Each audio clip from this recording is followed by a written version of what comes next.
Welcome to Creepify, True or False, the original animated web series where I put together illustrations with scary and bizarre stories. At the end of each episode, I'll tell you which stories were fabricated and which really happened. This episode will only have one story because I've been a bit busy, but it's a pretty interesting story and I hope you guys enjoy it as much as I do. This is entitled, Don't Open That Box. I'm French-Canadian. Sorry if some sentences don't make any sense to y'all. So this story happened 27 years ago and was experienced by my old man. So yeah, my father back in high school was a young, brave, yet curious man. He has always had a penchant for the occult and demonic things. His friends asked him if he was interested in opening a strange box that they found digging up a grave. He accepted right away. That box looked odd though, as if it were very, very old, like more than 75 years old. All cracked up and brownish from the decay and dry as bone. So as they knew they weren't supposed to be in possession of a box dug up from a grave, they decided to go back in that cemetery to open it instead of one of the boys' houses. Real dumb if you ask me. So yeah, back in the cemetery, one of my dad's friends became really concerned about what the box was keeping since it was locked and rolled in a sort of parchment, but they could see the wood since there were holes in it, and he decided that maybe they should reconsider before opening it. They all chickened him, so he sat there and said, "Whatever's coming out of this, I don't claim it." Oh, I should mention it was nighttime. No sounds, candlelight, and kind of warm temperatures around 20 degrees Celsius. They began to unroll the box from the damaged parchment and noticed a strange writing on it, but didn't give it more thought. When it was all gone, they tried to open the box, but the lock wouldn't budge. They decided to cut it off with the cutter they brought and managed to open it slowly. A cloud of dust came out of it just as it was blown by the wind, but even the tops of trees weren't moving. They became even more curious or stupid depending on which side you stand. Inside was a word written in a strange language and a mirror in the upper part of the box. For fun, one of the friends decided to break the mirror, and what a stupid idea that was. A loud and high scream came out as if someone was dying or getting burned. They all freeze, their mouths open, knowing they might have fucked up real good.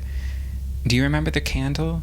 Well, yeah, still no wind on the horizon, yet one by one they all extinguished, and when the last one died, the temperature dropped down by many degrees, and a muffled sound started, just as if someone was circling around them mumbling non-hearable things.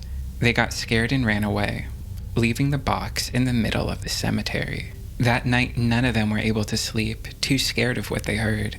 My father, though, was seeing an old creepy lady, dressed in a sort of old nightdress. The woman was gazing in his eyes with a look straight back from evil. Each time my father would try to close his eyes to get some sleep, he could hear that thing getting closer and closer.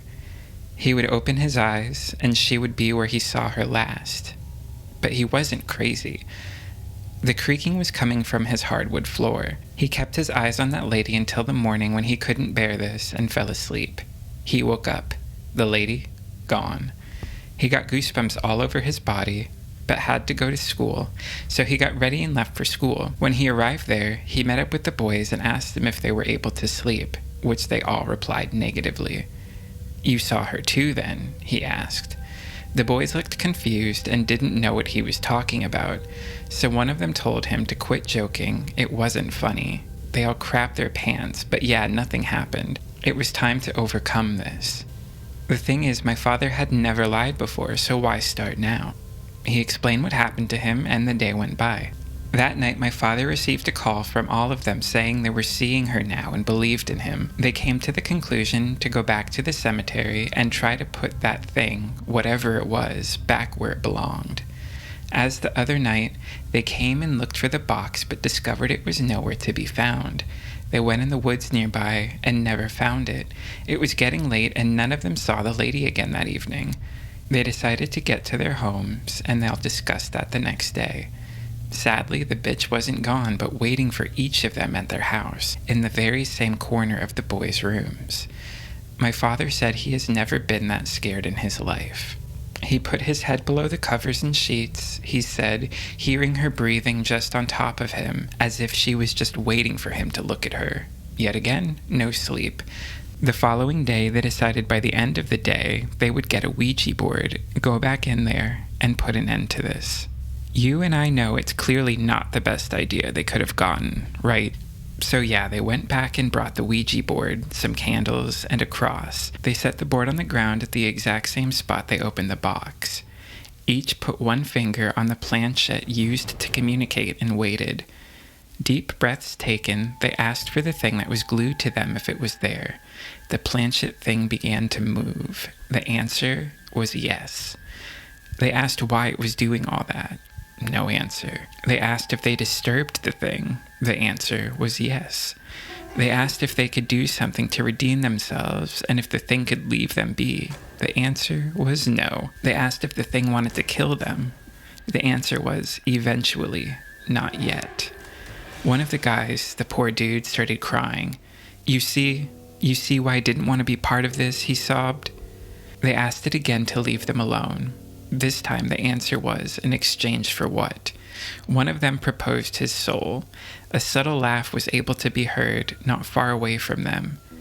Then it was written, I'm not Beelzebub. What do you want then? One of them exclaimed.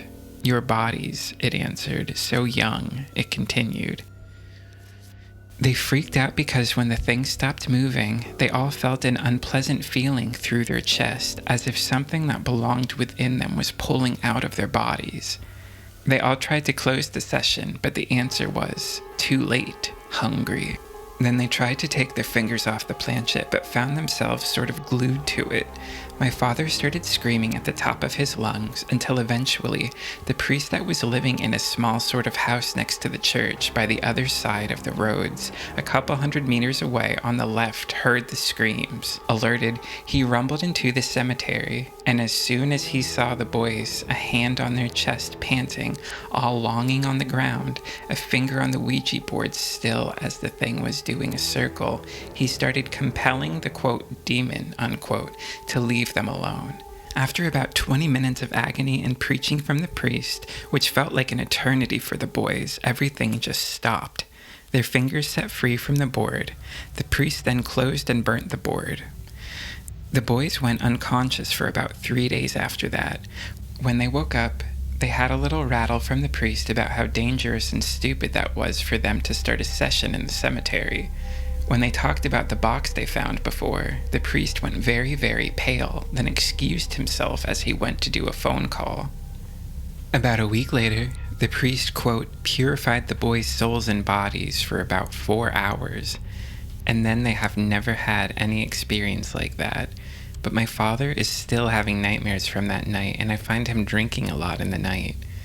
The moral of this story is don't dig a grave. And if you do and find a weird-ass box, just leave it be and get on your way. You might not live the next month if you end up being stupid. Thanks for reading this little story. I know it's a bit junky, but the only thing saying it's true is my father and his 3 friends that still to this day have goosebumps when they get asked to talk about that night. So now is the answer you've been waiting for. Did this really happen? And the answer is yes. It is a true story from a Reddit user, Kajuk. I'm sorry if I'm mispronouncing that name, and apologies for taking so long to animate it, but I am deeply, deeply grateful to you for allowing me to narrate your story. I hope you enjoyed it. If you have a story you'd like me to animate, you can email me via the link in my bio or head over to the Reddit community at r/Creepify stories. Thank you all for watching. It's been a wonderful process to see this community grow, and I appreciate all of your support. Have a spooky day.